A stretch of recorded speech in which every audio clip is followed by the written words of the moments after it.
This is a bunch of nice and shiny mercury metal, and I'm going to use it to do something that I think is kind of magical.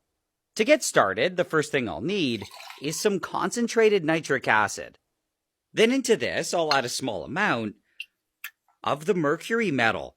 Almost immediately, it started reacting, and the whole thing turned yellow.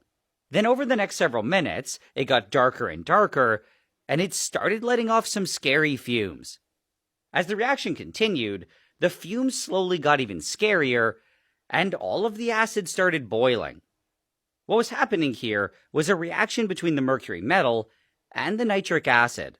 All of the mercury was being turned into mercury nitrate, which would dissolve into the acid. All of the red gas was just a byproduct, and it was really important to not breathe it in. After about 20 minutes, all of the mercury was gone. The reaction still wasn't quite done, though. So what I had to do next was turn on my hot plate and bring it to a boil. It ended up taking a lot longer than expected, but after almost an hour, it was completely colorless. What I had now was a concentrated solution of mercury nitrate, and I diluted it with a bunch of cold water. Now I can add the final ingredient, which is a solution of potassium iodide. This almost instantly reacted, and it was turning the mercury nitrate into mercury iodide, which wasn't soluble in water. When I was done adding it, I stirred it around,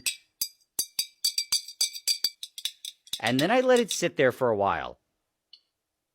The really dense mercury iodide quickly sank to the bottom, and the next thing I had to do was filter it off. So I poured it all into a coffee filter, and I washed everything a few times with some extra water. I let it sit here for about a day to dry, and then I spread it out on some paper towel. A few days later, it looked nice and crispy, and I was able to crush it into a powder. Now, I finally had some dry mercury iodide, and it's time for the magical part. To make this happen, all I have to do is pour all of it into a dish and spread it around. I'll then put it on a hot plate, and I'll crank up the heating. As it warmed up, it slowly turned to dark red, and when it eventually got hot enough, some of it started turning yellow. This yellow part then kept growing, and the red color slowly disappeared.